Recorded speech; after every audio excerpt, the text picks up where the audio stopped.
Good evening, everyone.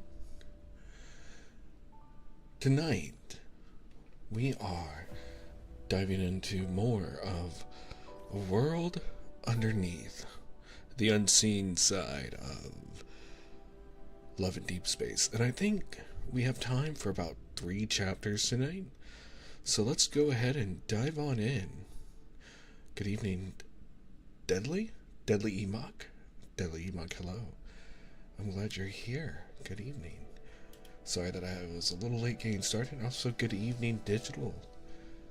So good to see you over on YouTube. Now, I am feeling a little sleepy tonight, but with all of my ASMR readings, that's what the point of these streams kind of are. They're meant to be cozy and meant to be for reading and helping us all relax and unwind from our day. And I hope that you're having a good time. I hope you're having a good week. I know that the VTuber space seems to be imploding just a tiny bit, but honestly, as long as there are people who are creating, who are passionate, kind, caring, creativity will continue to be here. So, with that being said, let's jump over. Here we are.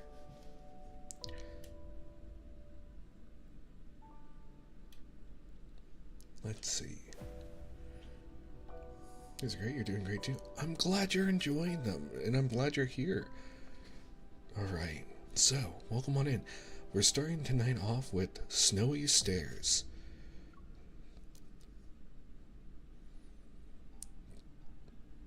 Chapter 1. Die in Spring.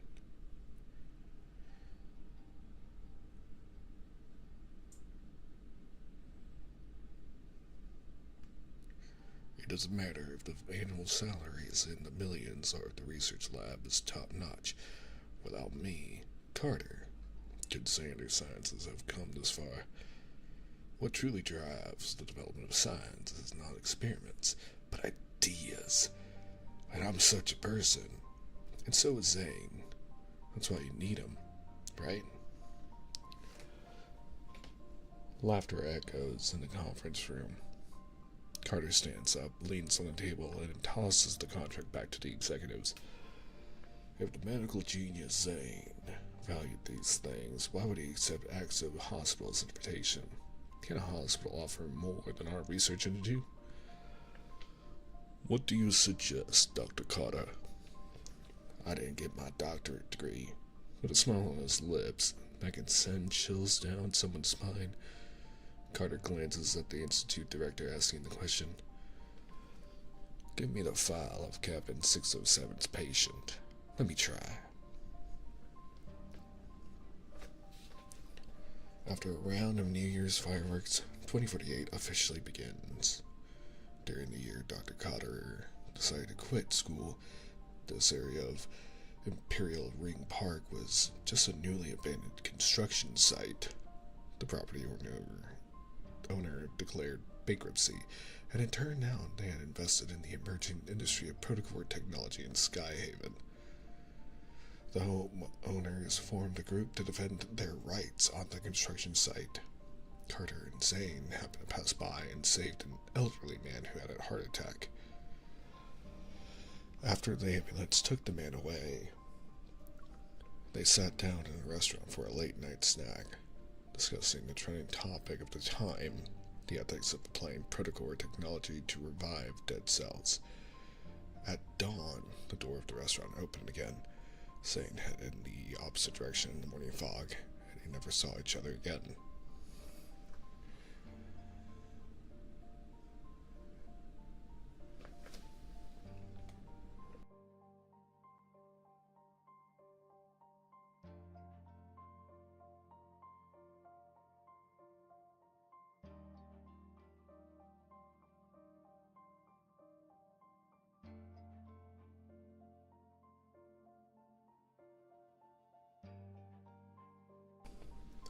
Now, vibrant plants have replaced the construction rubble, and Imperial Ring District has been revitalized with the resurgence of Lekon City. However, Carter believes that no matter how the world changes, Zane will remain the same. He knows this is the path his stubborn junior will take every day for his morning jog.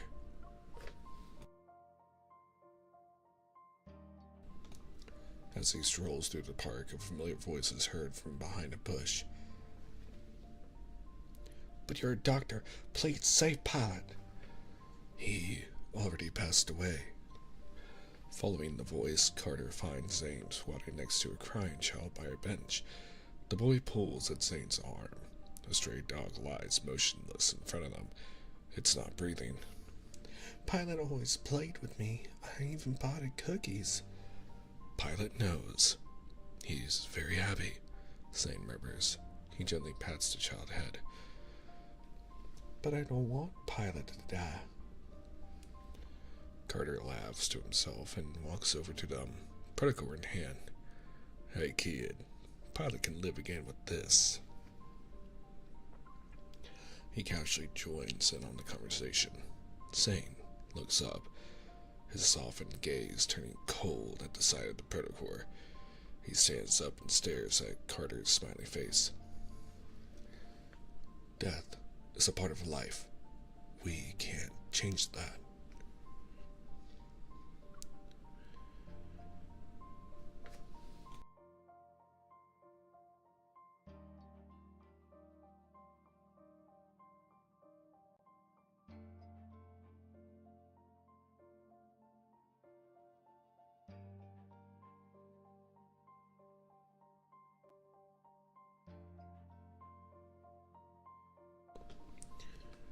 Chapter 2. Yesterday, once more. "You were still cold-hearted, Zane. The dog also counts as alive, and the poor kid is heartbroken."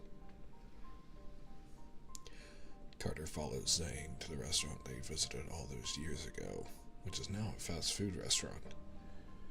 He squints and looks around as if admiring its rebirth. If someone wants their life to continue, how would you know if you can't bring it back? Shouldn't you try first? Carter remembers the frightened look in the child's eyes when he brought the protocol close to the stray dog. Then again, you're right. Most people don't even want to try.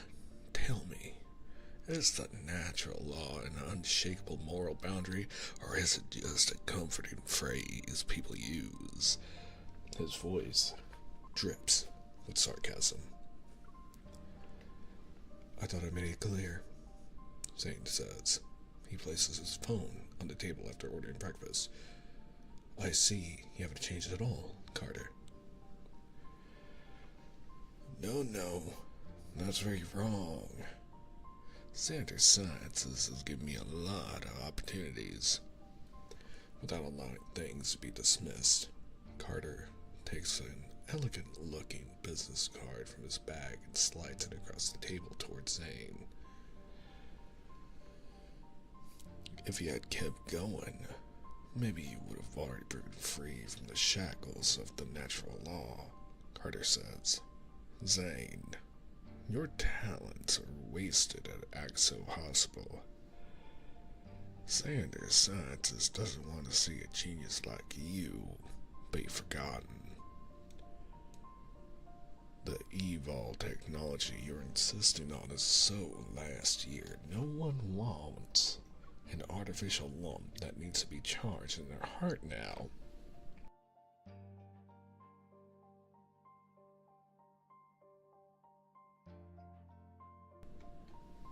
Protocol Tech is the golden brick that will pave the way to the future. Carter is confident. The Xander Sciences Research Institute's logo and the research he's in charge of will easily catch the eye of top experts worldwide.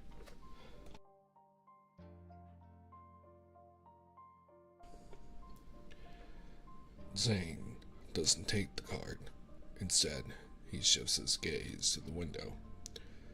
"Hold on to that brick, then. If you drop it, your foot won't be the only thing that's hurting." Carter shrugs. He knows moving this iceberg wouldn't be easy. The business card is an opportunity for Zane to reject him, He brings out his trump card. Take a look at this. It's a case from our project, a very rare condition. Carter sends a meticulously prepared medical record of Cabin 607's patient to Zane's phone. Zane doesn't move, so Carter reaches out and accepts it for him. The patient's heart surgery is scheduled for next week. His other organs are in such a terrible state that he may not survive the side effects of the treatment. We're at a loss. Why don't you take a look? Knowing Zane can glean insights from abnormal data in the medical record, he doesn't provide any more details. As expected, Zane looks away, fearing his brow and barely disguised displeasure. Are you unsure of what to do? If that's the case, Xander Sciences would have kept him until now.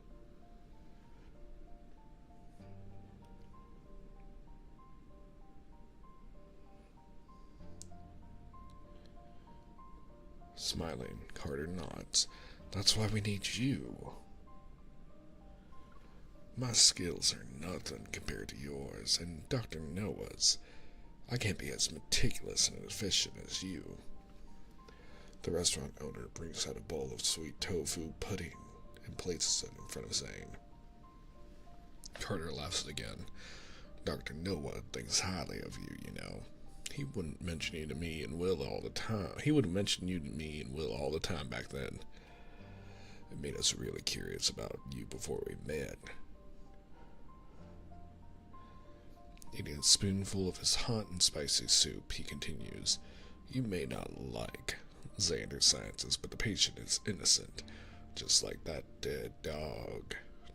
He also has families waiting for him. Take a look at Dr. Zane. It won't violate your medical ethics. Also, good evening, Zane Lee. And yes, my tattoo has always been here. In fun fact, it is a one-of-a-kind tattoo that's never been copied in the world and is one of a kind, and I actually share the same design on my own body. Fun fact. Also, deadly, I am actually enjoying the game a lot. It is my mission to actually play through the entire game with a very unbiased mindset as a straight male, to really get into the story of all the male love interests and understand why this game is so fascinating. And honestly, it is so well done, and the story is so in-depth and beautiful. Honestly, I would say, out of many gacha games, it actually surpasses Genshin or Honky Tonk Badonkadonk Star Rail. And people who call this simply a Gooner game are very much ignorant. And I don't mean that in a derogatory manner. I do mean it in the way that they are purely ignorant and unwilling to see that there is beauty in such romantic writings and story that can be found in Love and Deepspace. And honestly, it's a great review. They do a wonderful job of diving deep into mental health issues and struggles that a lot of men have when it comes to communication and sharing feelings and connecting and being vulnerable in this day and age. I find it very beautiful. Also, that's exciting, Zaylee. I hope your fanfic writing goes well.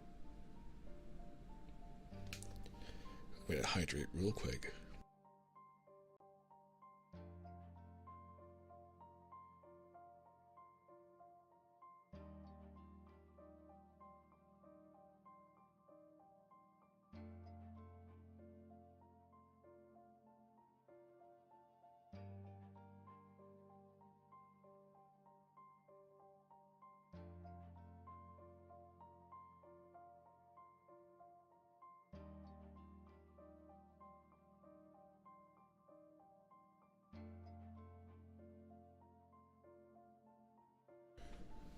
Chapter 3 Undying Tree. And thank you, Deadly. I am very excited, which is why we're reading the stories tonight for ASMR. The person Carter has been waiting for still hasn't stepped through the doors of Center Sciences, even after Cabin 607's patient is brought into the operating room. 5 hours later, the less than successful surgery forced him to confront the gap between him and a genius once more.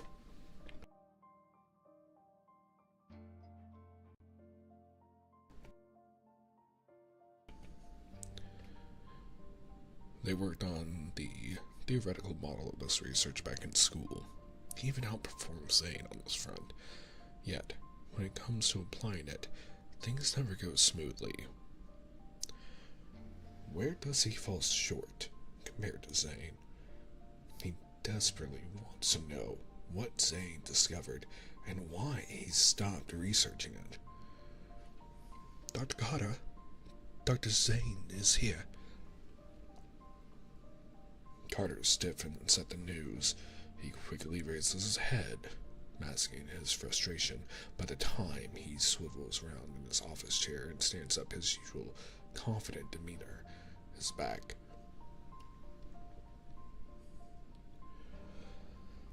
Xander Sciences. Life pods look like enormous capsules with countless intertwined tubes connecting them to the surrounding equipment. Red tubes sucked away death, while the blue ones injected new life. The daily cost of one device could burn through a month's worth of resources in a regular hospital's ICU. Xander Sciences has 15 of these.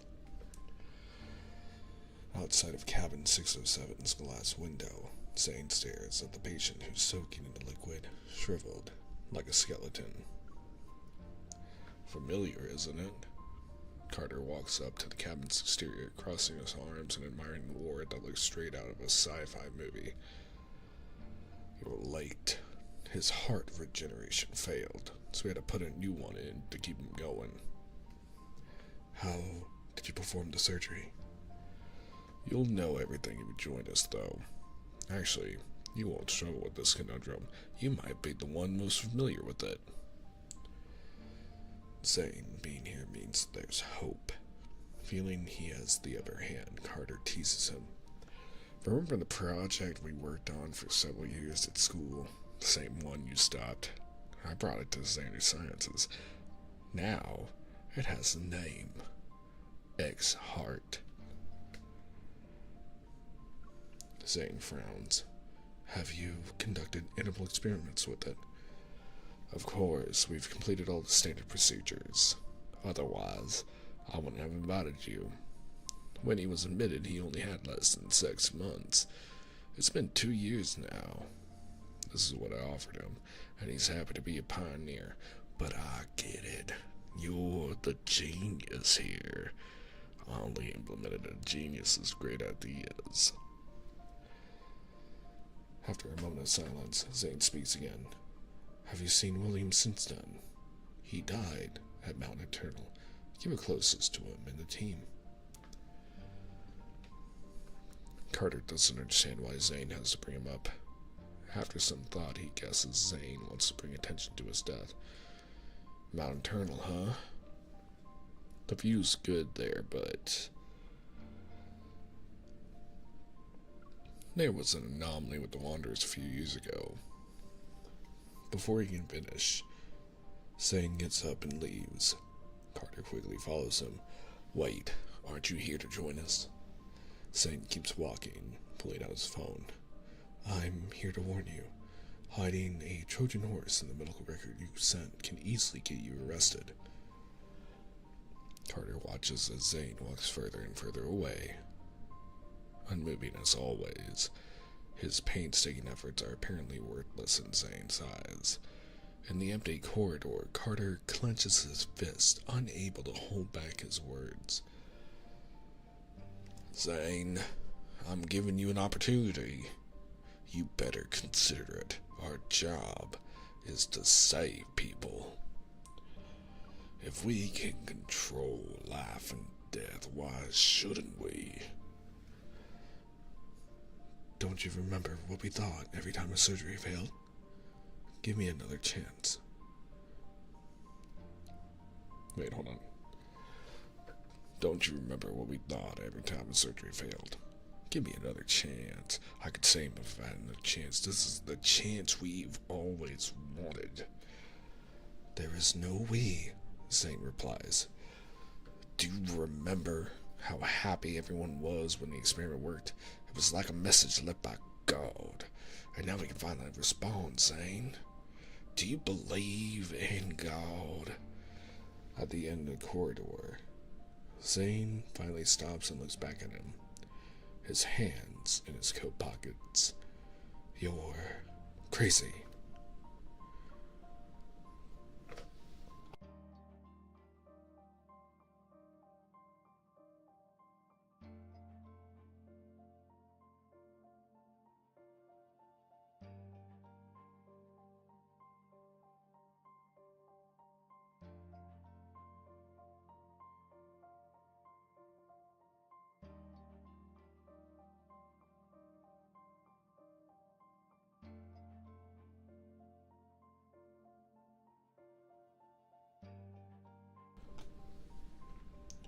Chapter 4.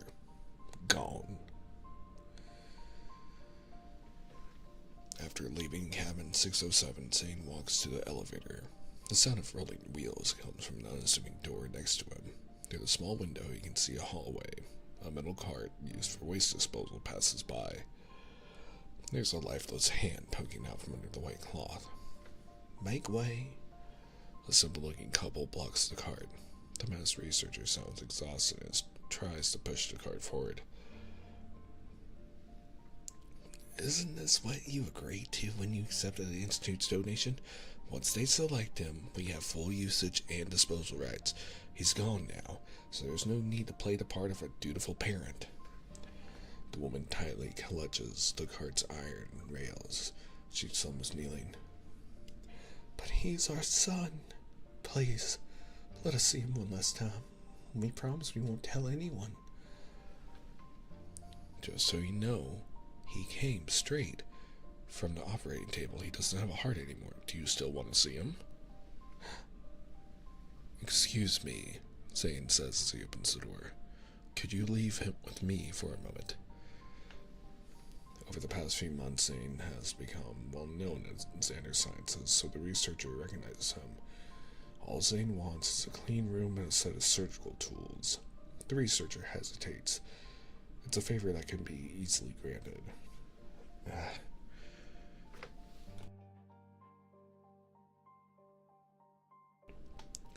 All right, but no more than half an hour.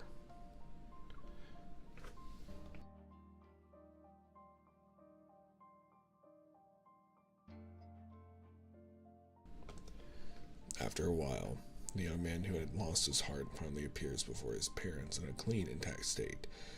The father presses his forehead against the wall, his hand tightly clutching his chest as he bites his lip. The mother bends over the bed, her head buried deep in the white sheets. Moments pass, and then Zane hears her muffled sobbing. Son, we've come to say goodbye. In the surveillance room, Carter watches the whole thing through the screen. A smirk plays on his lips as he opens the comms. Zane, do you remember what we discussed before? We talked about it for a long time. In this era of technological advancement, what must we face? Death. On the screen, Zane slowly turns to the camera. Unfortunately, he's just too far away for Carter to see its expression. My perspective hasn't changed. We will face death eventually, one way or another. Then Zane glances at the couple. Just not like this.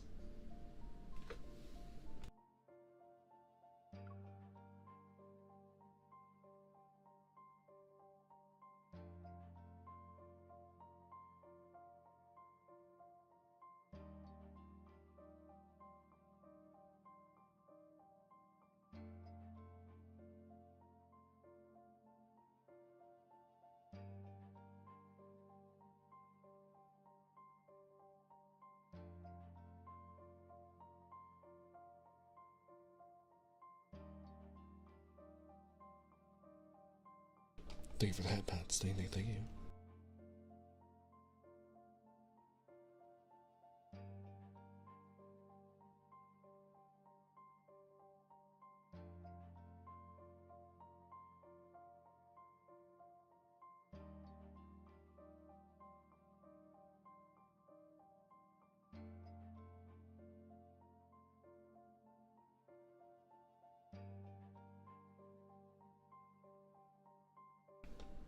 Thank you all. I was just clearing my throat and getting a sip to drink.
Chapter 5 Snow Depth. A few days later, Zane officially joins AXO's evil cardiac medical research lab as its principal investigator.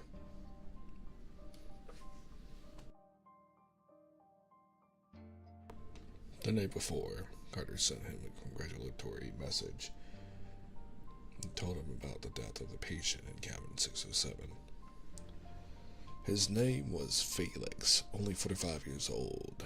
He helped a lot of poor students during his lifetime, giving them a comfortable and affluent life.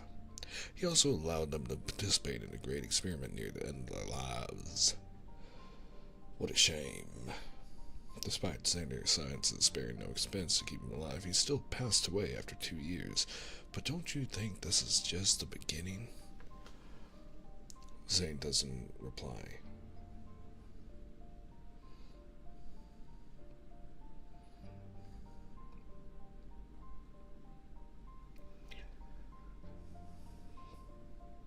Unsatisfied, Carter sends another picture. It's a failed attempt to resuscitate a patient in cabin 607. He lies on the floor outside the life pod, a cluster of black crystals blooming on the left side of his chest like a magnificent dahlia. Zane, if the person lying on the operating table was your lover, would you let her die? You go for the country accent? I don't know. A sinister country accent is pretty fun to me. After that message, a thought hits Carter like the first drop of rain falling outside the window. He suddenly understands. Why go to such great lengths to persuade Zane? What he really needs is not a like-minded colleague, but a pair of hands. Ones that can carry out God's mission and allow for God's descent. Zane's hands. Carter remembers that Zane became a doctor because of a girl. A person like him wouldn't join AXO Hospital for no reason. He has to be taking over Dr. Noah's work. If he can see which cases are being transferred from Dr. Noah to Zane, he can find that girl. That's his trump card. And he thought so highly of Zane. As long as he has that mysterious girl, he knows he'll always have those hands. In an instant, countless thoughts surge into Carter's brain like bubbles in a soda can. Maybe that girl is even more interesting than cabin 607's patients, considering how Dr. Noah and Zane seem to be unable to help her. Maybe her value to X's heart would far exceed that of Zane's. Zane, you should know you're rejected and path to life's truth. My answer hasn't changed either. I've always believed that death is just a small obstacle. It can be overcome in due time. Happy, Carter tosses his phone onto the carpet and spins in place. His horizons have expanded now that he's changed gears.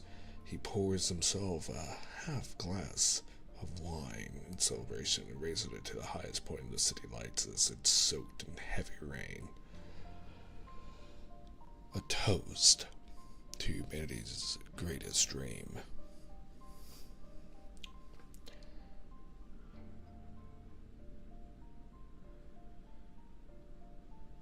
In a dimly lit study, Zane refused the patient records Dr. Noah transferred to him. He sees a name he knows all too well.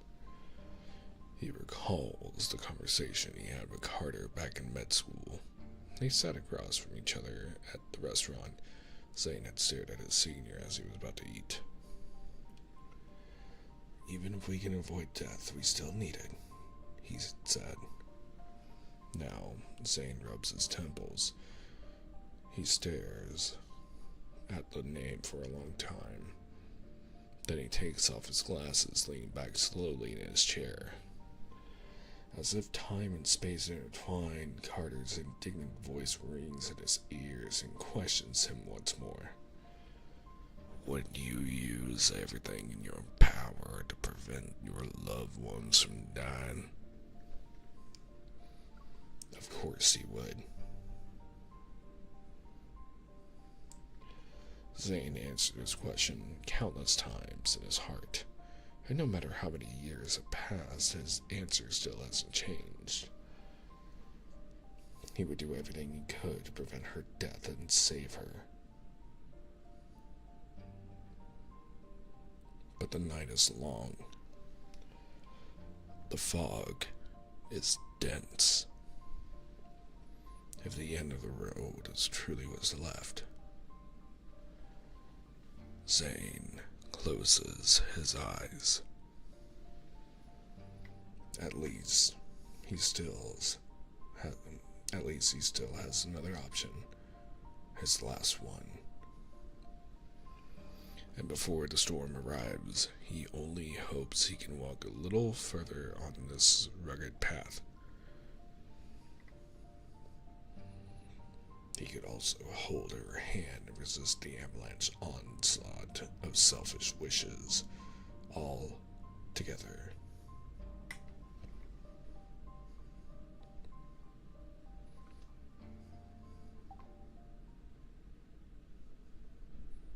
And that is the end of our story, Snowy Stairs.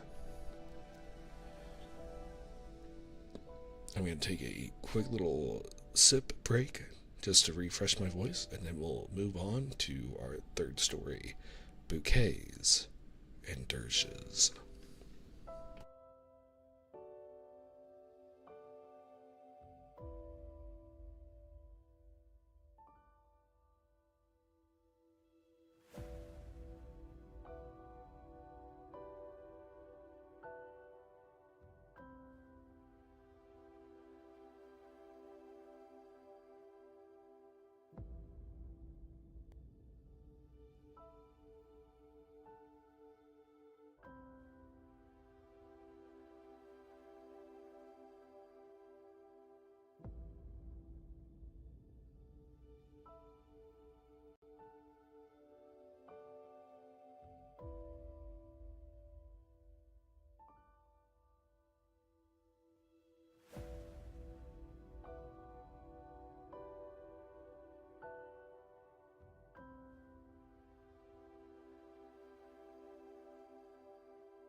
I do remember that you said you didn't like him deadly. Also, Digital, if you're still here, I hope you have a good night. Thank you so much for joining us. And everyone, welcome on in. We are reading through A World Underneath. I know there's no A in the title. However,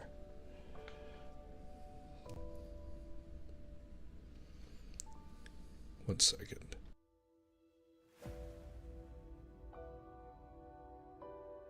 We are not.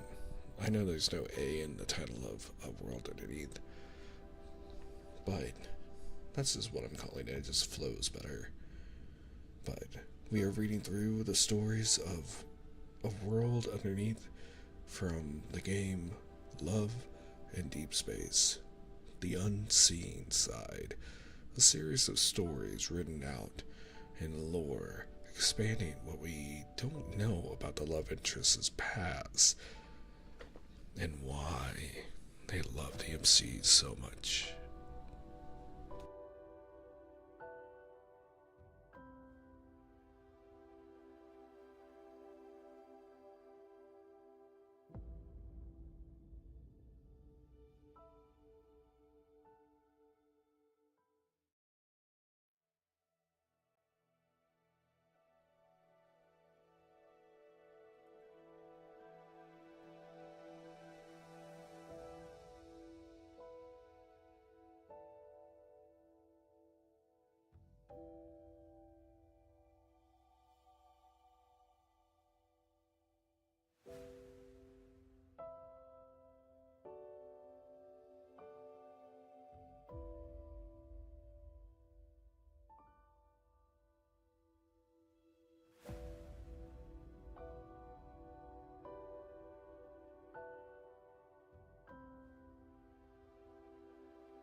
Thank you everyone for your patience.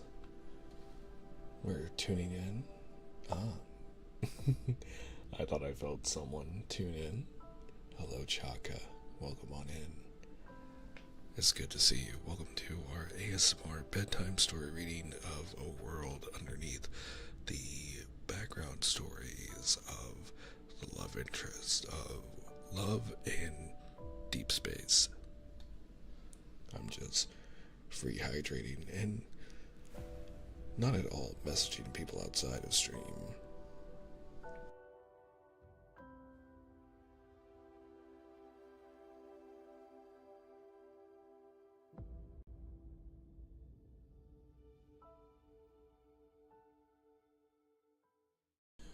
Also, everyone, if you're not familiar with Chaka, please go give her a follow. She is a super cute taco cat and an awesome gamer who I like to play games with sometimes and hope to play games with in the future. I hope you don't mind the click-clacks.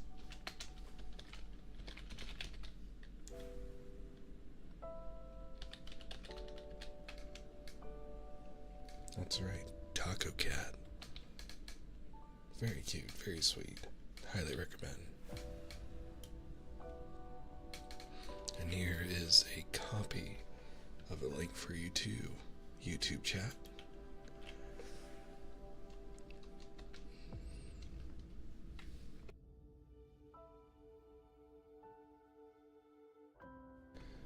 Only with consent. No one likes a sad taco. Anyway, continuing with our reading for tonight, we're going to be diving into Story 3, Bouquets and Dirges.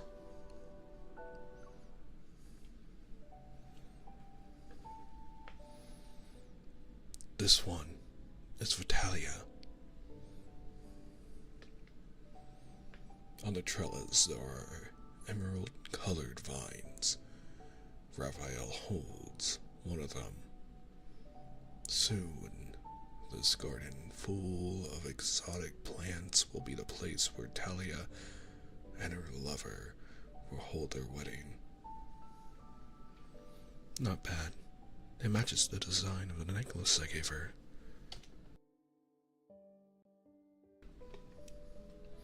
The garden's owner, Charles, is a jewelry designer.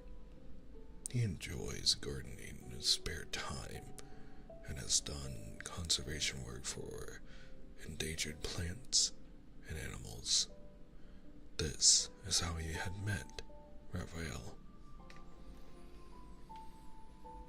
Choosing flowers is a psychological experience, Charles says. It's a process akin to someone trying to understand another person. Really, Raphael draws a series of random lines on a sheet of paper. I choose them based on the impression they gave. It doesn't sound as cool.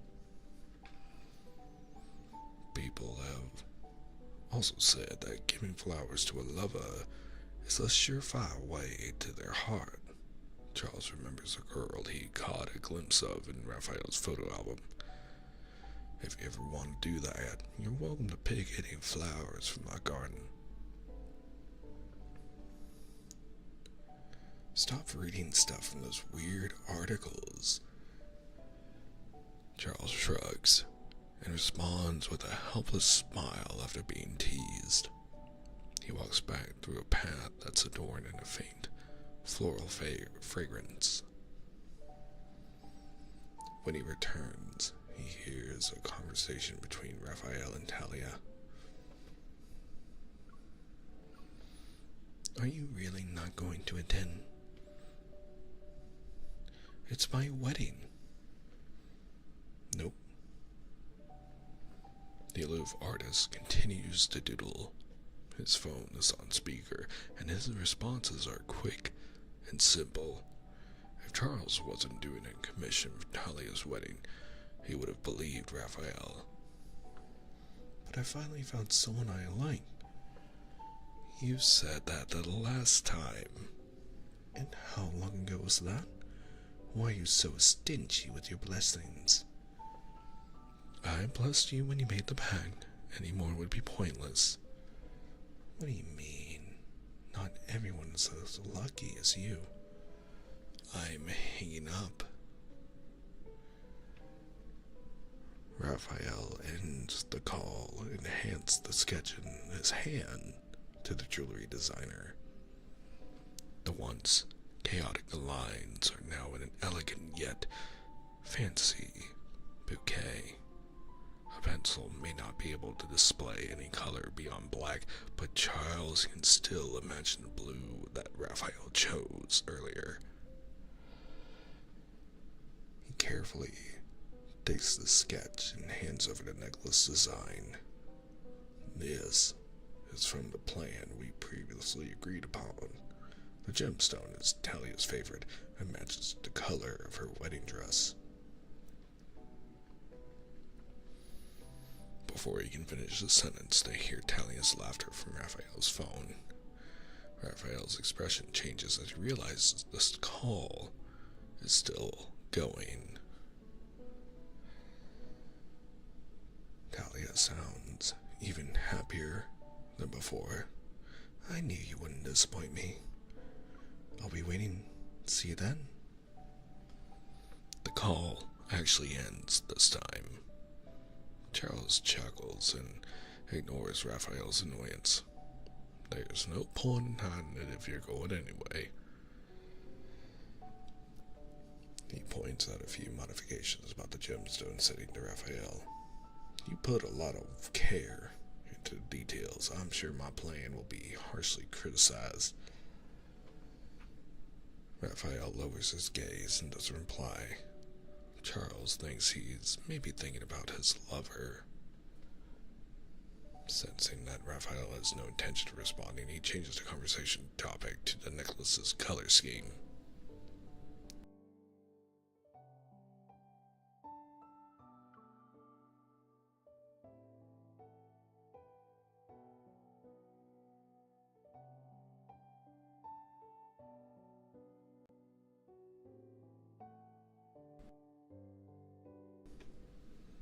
Chapter 2.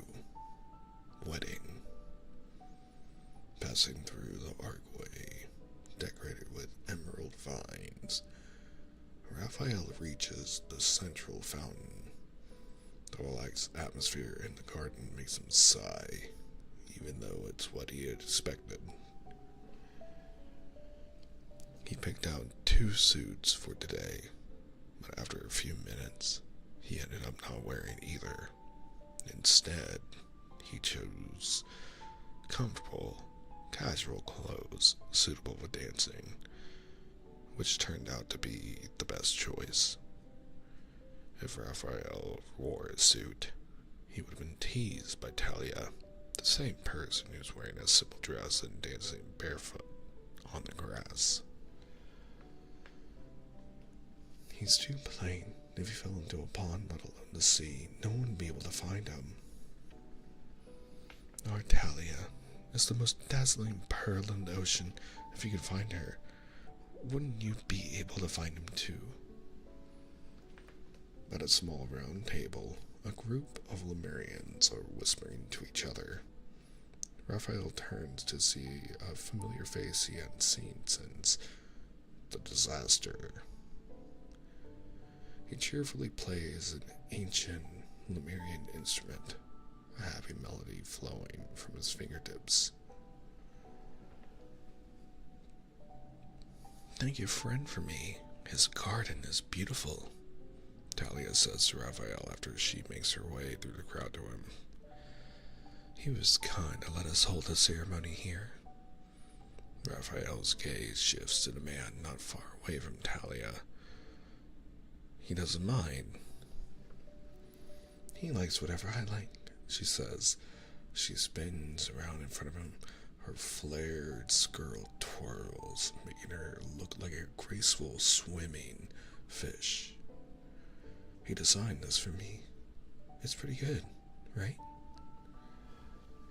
It suits you, Raphael chuckles, recalling Charles' words. The process of choosing flowers for someone is also a process of understanding that person. Maybe the same applies to deciding clothes. He's silent for a few seconds. He drinks his wine and pushes the empty cup back onto the table. Raymond is dead.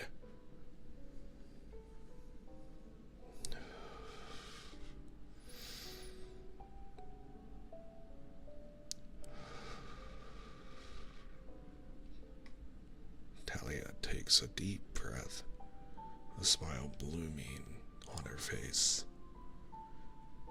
Then we can all get a good night's sleep for now.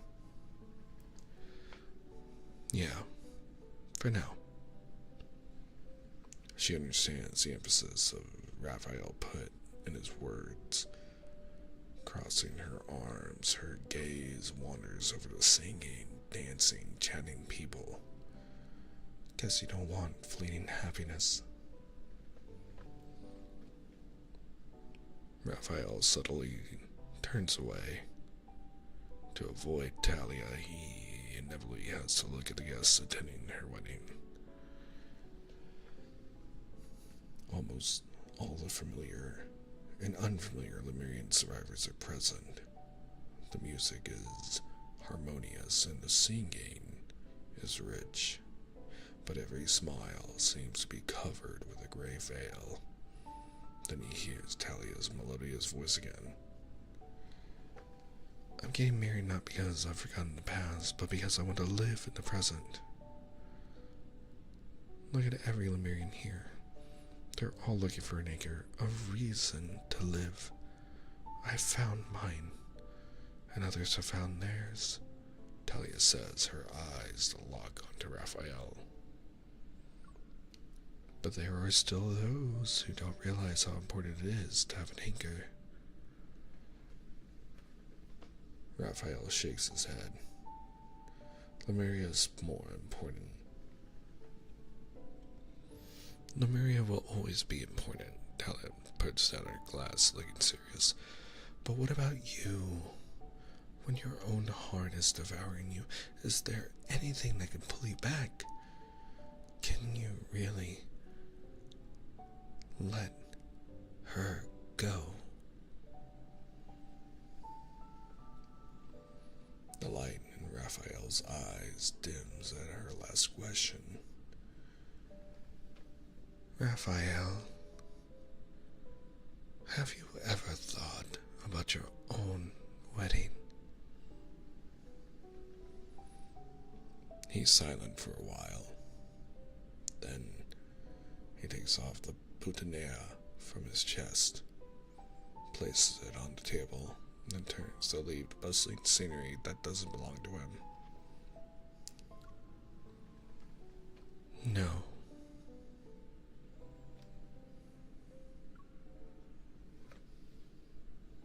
I'm gonna hydrate really quick before we continue.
Chapter 3 Gardenia. Freedom, happiness, and rebirth. Charles hangs the shovel back on the tool board, nodding at the light yellow gardenia Raphael has been staring at.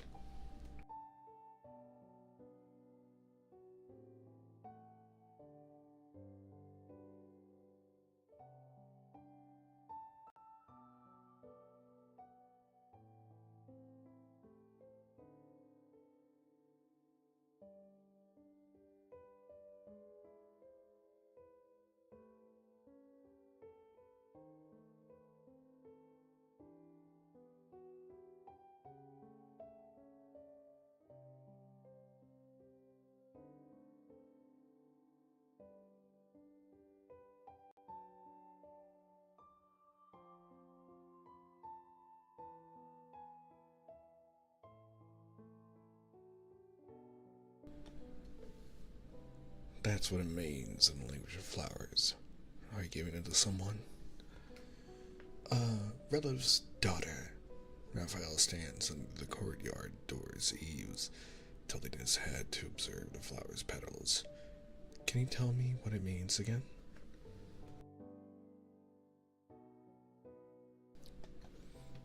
People believe it represents freedom, happiness, and rebirth. I highly recommend it for the opening ceremony for the school year or a birthday party. I'll take it. Raphael returns the sample to Charles and walks past him. Help me arrange a bouquet. I'll take it to her funeral. Her father can no longer give her flowers. Funeral? Charles stops, counting his tools, and makes a mistake on his paper. Wouldn't that be a bit? It's fine, Raphael says. Based on what he told me, it's suitable for a funeral, too.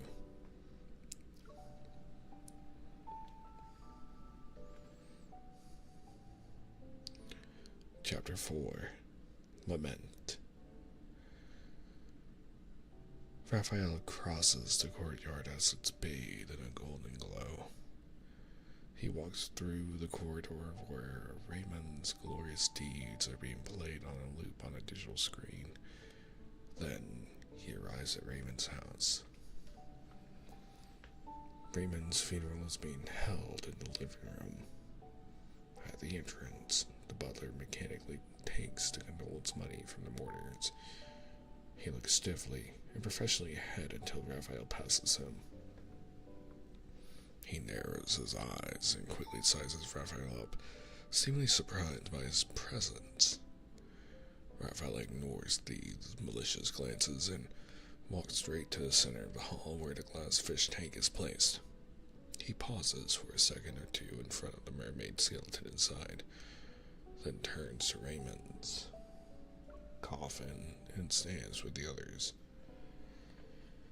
Mom, this is so boring. We were supposed to be on vacation in the Arctic. The child's voice echoes clearly in the hall. Her innocent comment makes the parent cover the brat's mouth in embarrassment, quickly returning to a sorrowful expression after flashing an apologetic smile. After all, she had yet to secure the inheritance she wanted. When it's Raphael's turn to mourn, he steps forward, leans over the coffin and places the carefully selected gardenias on it, making sure its most beautiful side faces the fish tank. In the midst of all the black and white, this bright yellow bouquet is the only burst of color. He clasps his hands together and closes his eyes. At a barely noticeable angle, he aligns himself with the bouquet, silently reciting a eulogy. A familiar song begins. Talia stands at the very front of the hall, singing a dirge.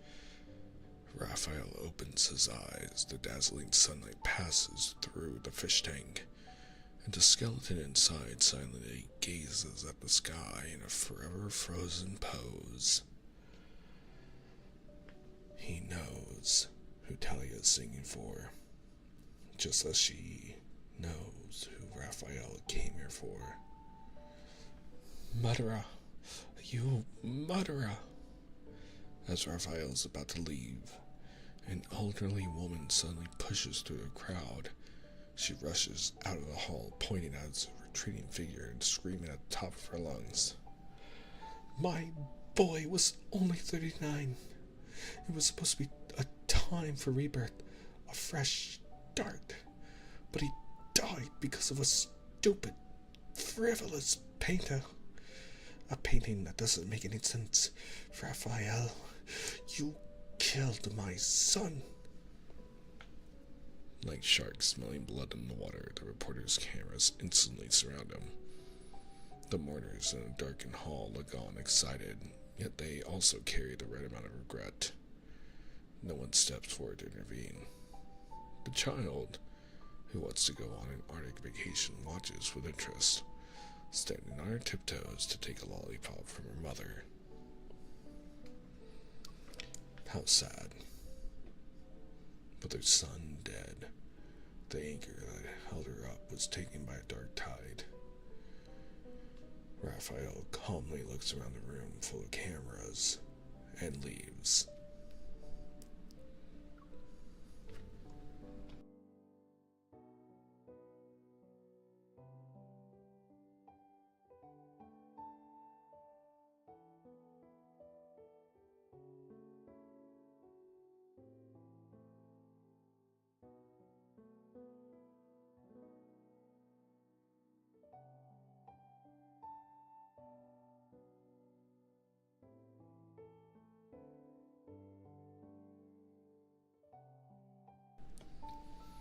Chapter 5.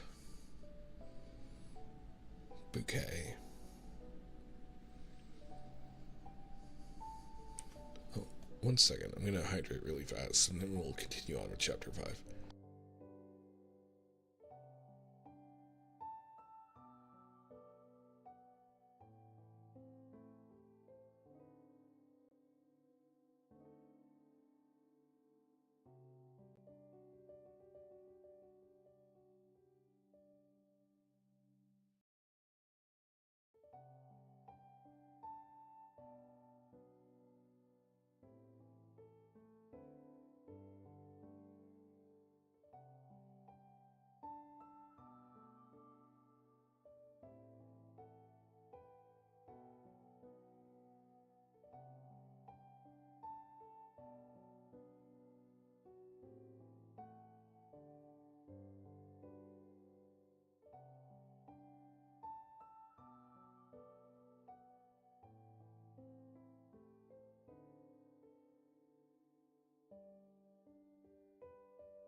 Chapter 5. Bouquet. Another week passes. Raphael slips away from his uninspiring new work and Thomas's repeated nagging to visit Talia in the small house of Verona. Talia is admiring a dress. It's one among countless other dresses that her new husband had designed for her. It's entirely black, with just a stroke of white. Talia points to the black part of the dress. He said this is him. Then he points to the white. And this is me. What do you think? Interesting, right? Raphael pours himself a glass of water and takes a sip without looking. Has he ever designed a wedding dress? What do you mean? Talia raises an eyebrow and then smiles. No, but if you wanted to commission him, I can help you get a family discount. When Raphael leaves, Talia tosses him a small bouquet of flowers. He turns and catches some. I wanted to toss the bouquet to you that day, but you left early. This is what I had left. Raphael looks down at his hand. An unknown flower sits in his palm, reminding him of someone. On his way back, he sees many familiar faces among the Verona street performers. Those people stand amidst music, color, and dancing bubbles. They smile at him. Raphael remembers what Talia said at the wedding. Everyone was looking for an anchor. That's why they're still here. He waves back, hoping they can make their dream come true. Then he turns around and goes home. Chapter 6. Gloria Rosa. Are you tired from painting? You don't look so good. Charles wraps up the fire of flame lilies that Raphael chose and hands them over. Are these also a gift? I think they suit you more. Great. Raphael takes the bouquet. I'm thinking of giving them to someone. Are you giving yourself away? Raphael never mentioned it, but Charles had a hunch a long time ago. There must be someone in his heart that he didn't want to mention. My garden is always open to you. He pats Raphael's shoulder, then sees him and his flame lilies off.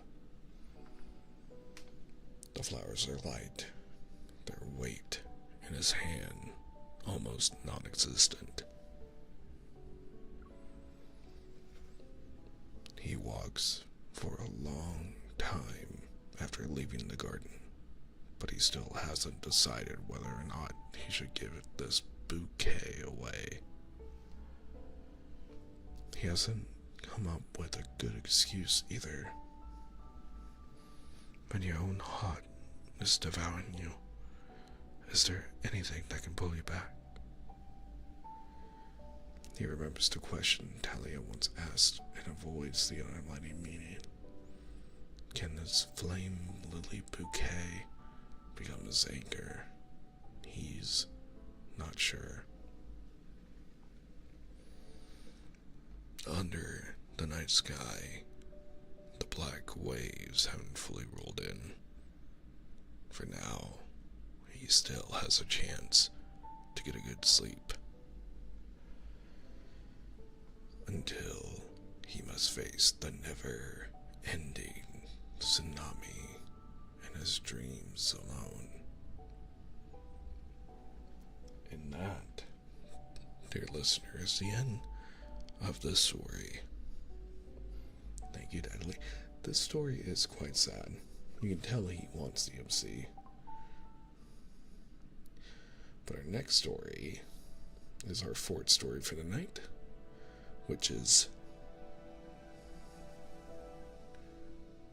Story 4, From the Stars.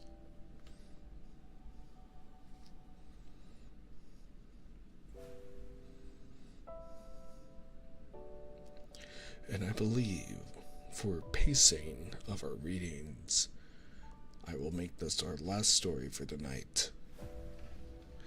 Just so that we have many more stories to read through. I thank you all for hanging out with me tonight.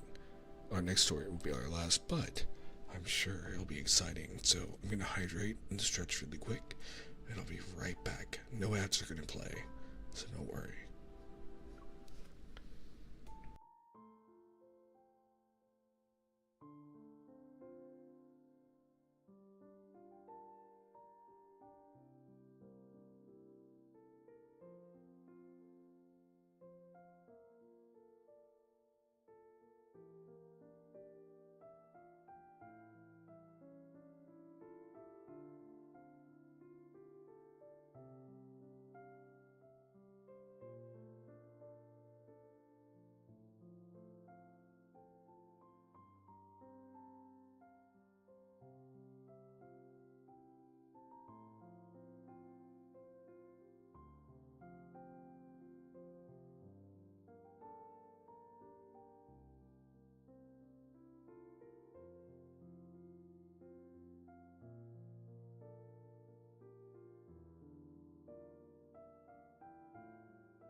Welcome to the fourth story of A World Underneath, and our last story for the night. I know that it's not as long as we usually go, however, I want to make sure that there is plenty of content for us to enjoy reading through and contemplating together. And I thank you so much for spending time with me. Having you here makes me smile very much, and I'm looking forward to reading more of Anna Karenina on Tuesday next week at 9 p.m. Eastern Standard Time, and continuing our read-through of Love and Deepspace on Thursdays at 9 p.m. Eastern Standard Time. You know, if you run out of main story, I might have to switch to playing Love and Deepspace ASMR to Mondays as well. We'll have to see. Oh, is there an event? If not, if there is, I might have to wait till Monday for it.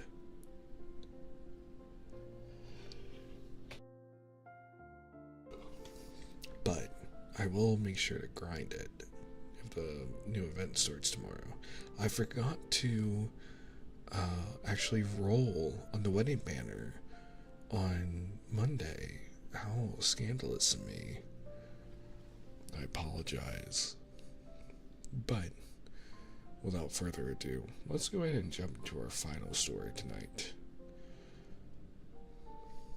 Chapter 1, Sweeties.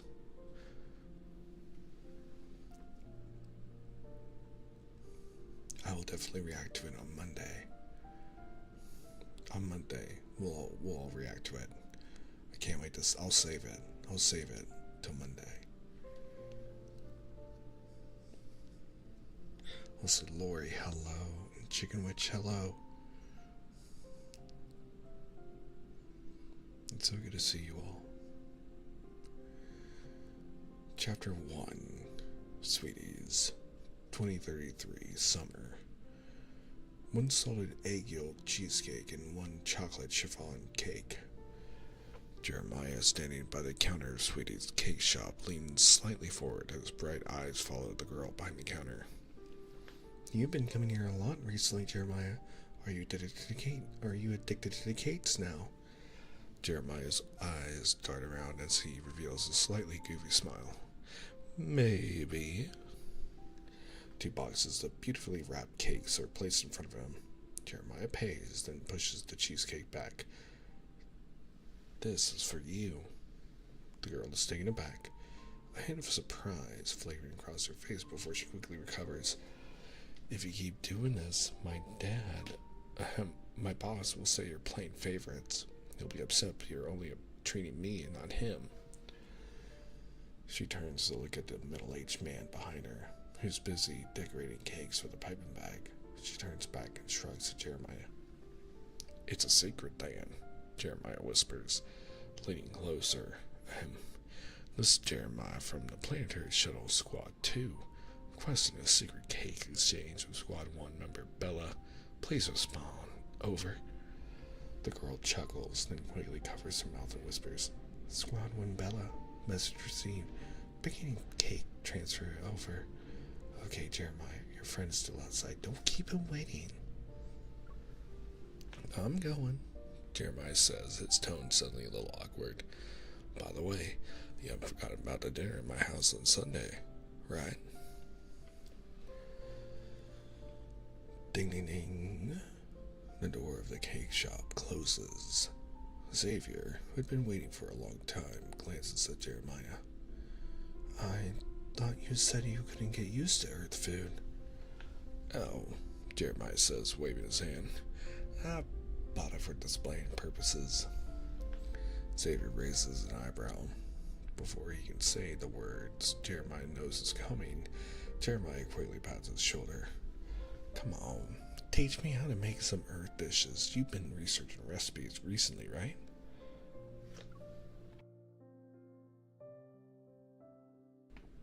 Oh no.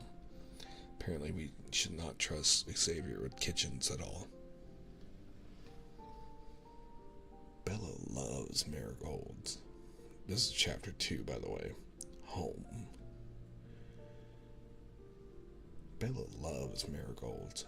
I want her to see them when she comes over for dinner, Jeremiah says, holding a vase as he passes by Xavier. He peeks out from behind the orange blossoms. Where do you think I should put it?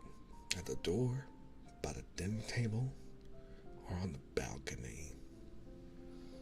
After being asked the same thing for the 23rd time, Xavier glances at the door adorned with plants, then at the dinner table surrounded by fresh flowers, and finally at the balcony that can only be described as a sea of flowers.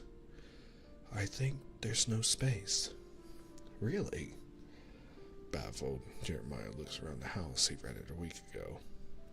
I didn't think it was this small when I saw it.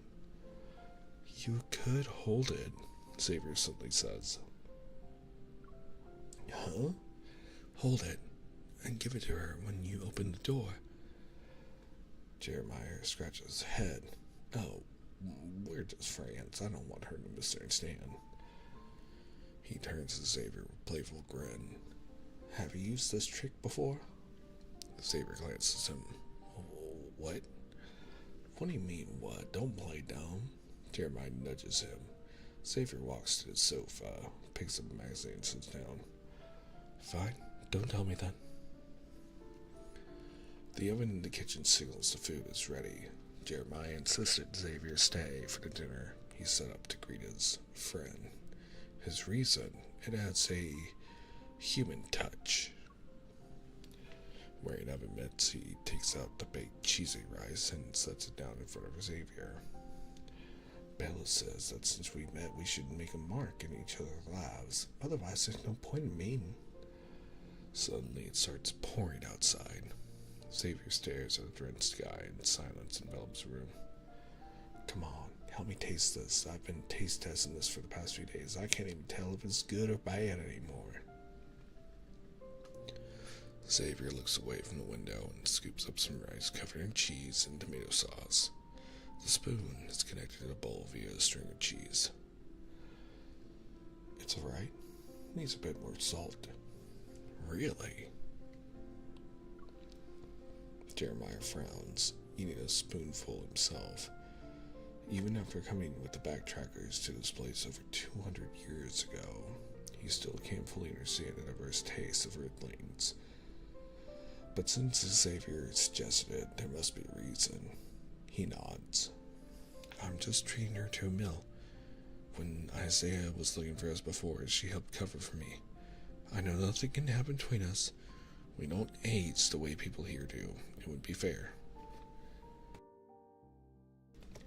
As Jeremiah eats, he rambles on, not even realizing the unease hidden in his voice.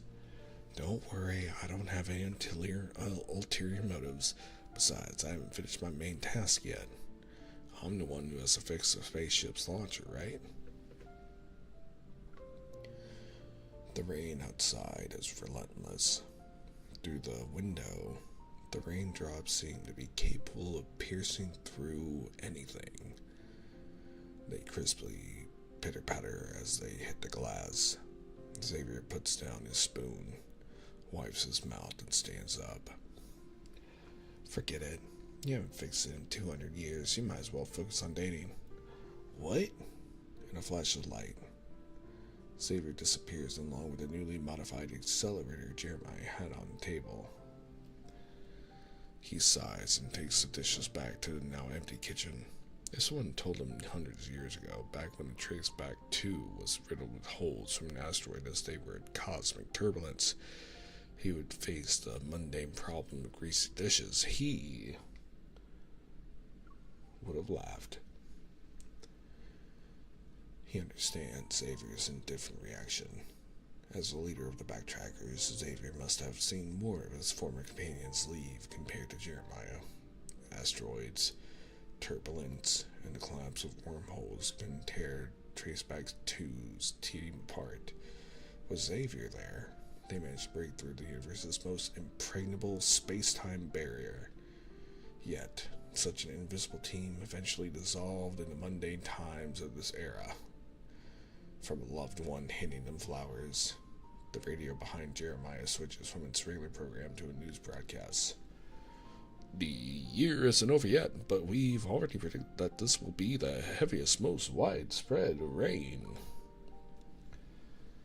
It's expected to end on Saturday. Sunday will be sunny. It will be perfect for a trip. Let's look forward to a wonderful weekend. He turns off the TV and walks onto the flower-filled balcony. There's a tranquil sunset. No monsters, no fluctuations, and no need to fight in the cosmos. Living like this is the reason why many people left the Backtrackers. Maybe those who left just missed home too much.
Chapter 3, Waterfall Inside Forest.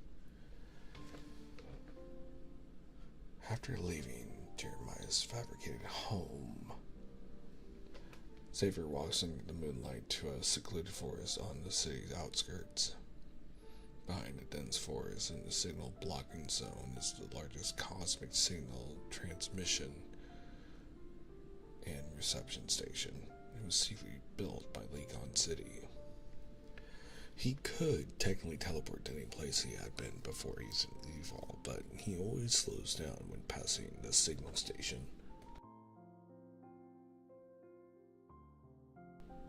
The blue light on the top of the tower flickers, almost blending in with the starry sky. Apart from that, most of the buildings in the base aren't tall. They're sparsely scattered in the forest clearing. Occasionally, maintenance staff would walk around, their whispers echoing into the distance.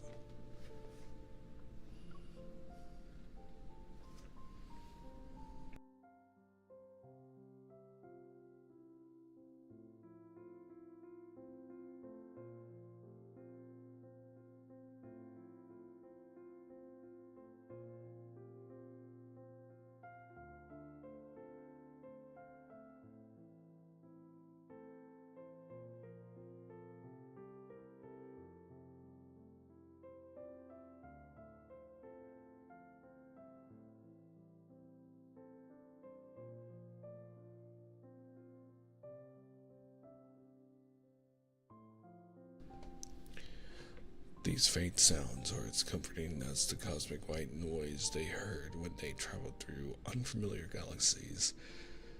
His mind wanders back to the seemingly endless journey back when he slept in the hibernation pod. He heads deeper into the forest, through a pitch-black valley, walking until no buildings are visible. There, he reaches his destination, the crash site of Traceback 2. Only part of the wreckage is above ground. He pushes away the vines and places Jeremiah's accelerator into the launcher. He lights it with his evol. Little specks of light float from his hand into the leaves below. Soon, blue electricity starts flowing, and a cold mechanical noise echoes under the starry sky. He sits down in the pilot's seat, quietly waiting for the result. Fortunately, the forest is in every space-time sound and smell the same. He closes his eyes, thinking about its home. Some say that from a higher dimensional perspective, time doesn't exist. The past, present, and future unfold in the same space. A person can only see the world before them because their eyes can only perceive the light projected from it. If this is true, then somewhere in the vast cosmos there might exist a point where light from countless timelines converges. From there, one could see every star that ever existed, from the explosion of the universe to its eventual collapse, and witness every possible ending the world could take under an infinite number of choices. The mechanical roar subsides, leaving the forest in silence and darkness. It's hopeless without protocol energy. He collects his scattered thoughts and opens his eyes to his cascading waterfall of stars in the forest. He raises his hand as though he wants to catch them. If time really doesn't exist, then within the sea of stars before him, could he see Philos and his and her little planet?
Chapter 4, Catastrophe.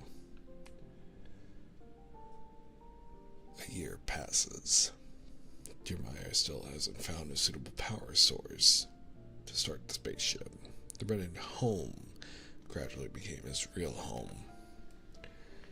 After arriving in this era, several unwritten rules were formed among the backtrackers, such as changing residences regularly and avoiding unnecessary contact. After obtaining the identity of a normal person, Jeremiah loses all contact with Xavier.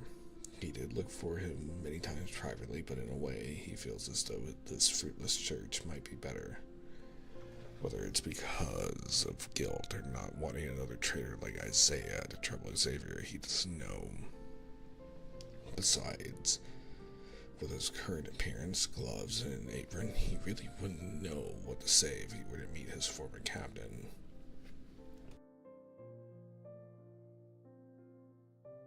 His days drifting and traced back to feel like a dream from a previous life. Jeremiah's biggest worry now is how to get Bella a ring and invite her to live in this home he built for her. But before he can come up with a satisfactory plan, a 3-day polar night begins. He had a bad feeling about it, all of which comes to fruition when, at 3 in the morning on the last day, he sees a wanderer.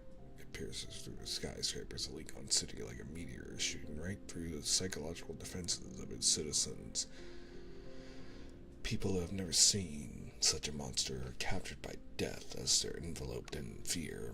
They cry as their final goodbyes to family, friends, and lovers. Then, they're mercilessly crushed by a wanderer that somehow appeared behind them, becoming a handful of dust. Jeremiah reaches Sweetie's cake shop. He only sees collapsed buildings and destroyed shop signs. In the ruins, a small marigold is buried under rubble.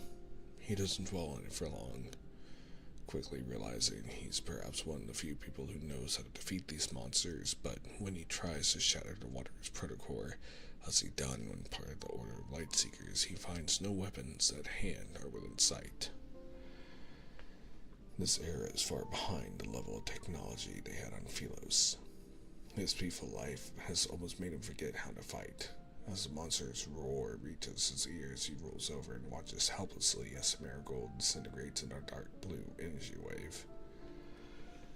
In the early days of the catastrophe, he briefly worked with Xavier in the most devastated areas, and standing in the middle of a severely damaged road, Xavier rescued a girl and disappeared soon after. Jeremiah knows that he must have found her. The disaster lasted much longer than anyone imagined. On January 1st, 2035, the Hunters Association was officially established. The President announces in the January 1st agreement that they may have to coexist with the Wanderers. The newly rebuilt Azure Square broadcasts this historical moment on a giant holographic screen. Jeremiah is in the crowd when it plays. It feels as if an ancient spaceship has finally landed, and a real traceback mission has just begun.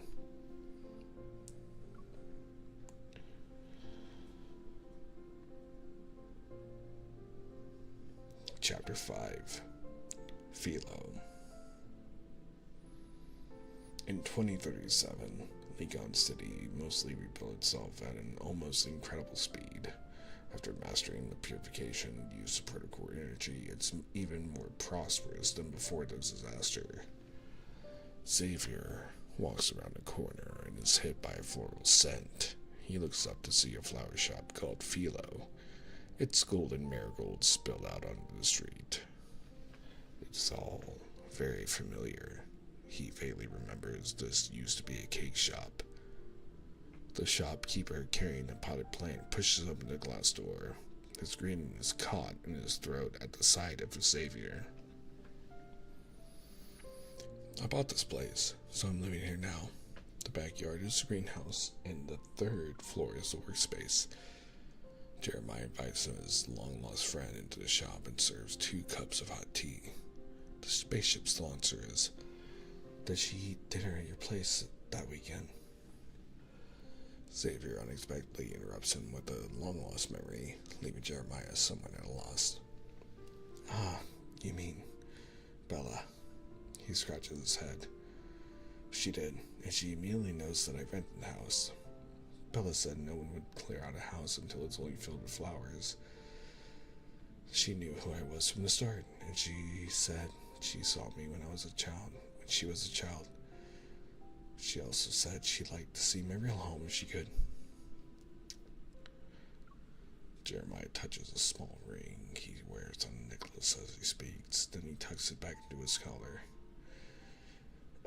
Enough about me. How are you? Do you need a new identity? Can I get you one? Xavier shakes his head, walking over to a cluster of blue flowers in the center of the 5 petals of a small yellow star. Wavy leaf sea lavender. He hasn't seen one in a long time. I won't lie. I felt quite guilty these past 2 years. It seems like everyone had a reason to give up and leave halfway except for you. Well, you did too. But you wouldn't because no one can replace you. We all thought that you'd still make it to the end. Even if you were the only one left, it's cruel, but sometimes I think those of us who left early can live their lives. Jeremiah touches a small wing. Oh. In peace, as long as you're still holding on. You can always choose what kind of life you want to lead, Xavier says softly. It's as if tiny suns illuminate the slightly wilted petals. Have you gotten used to Earth food? Jeremiah stands up. Captain, can I come back? Xavier looks at him, seemingly thinking his question is unnecessary. Just what do you think is right? By the time Xavier leaves Philo, night has already enveloped the newly built Lekon city. On the overpass, Xavier looks down at the endless stream of cars and hurried pedestrians.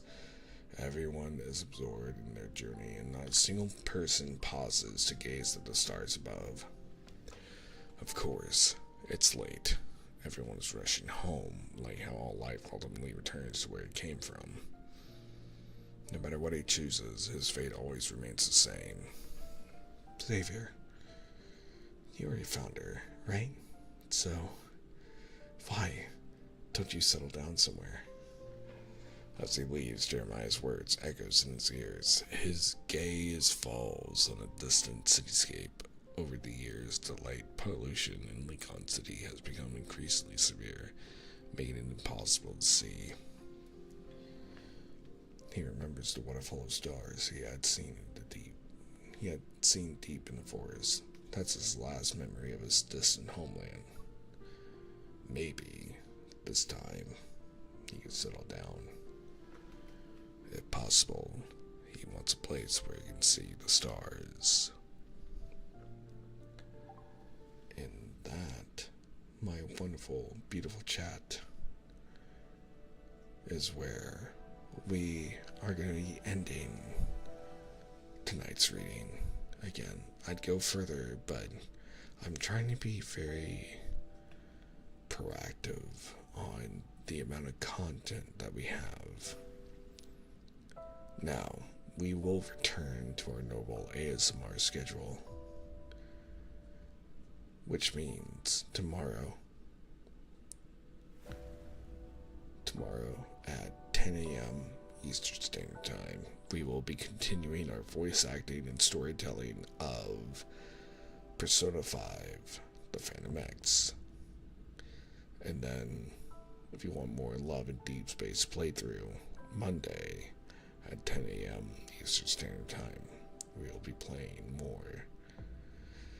Tuesday, 9 p.m. Eastern Standard Time, we will be reading more Anna Karenina, starting in part 3. Joining our country boy and his endeavors. And then we return to the Painted Realms of Claire Obscure, Expedition 33.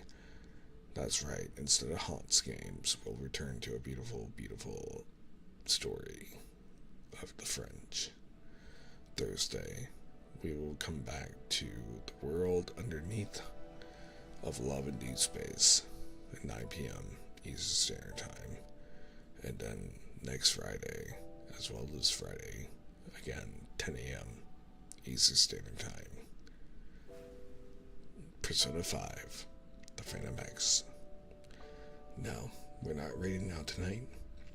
We're just going to be hanging out here. So, I hope you all have a lovely evening. Thank you so much for keeping me company. And I'll see you all next time. Good night.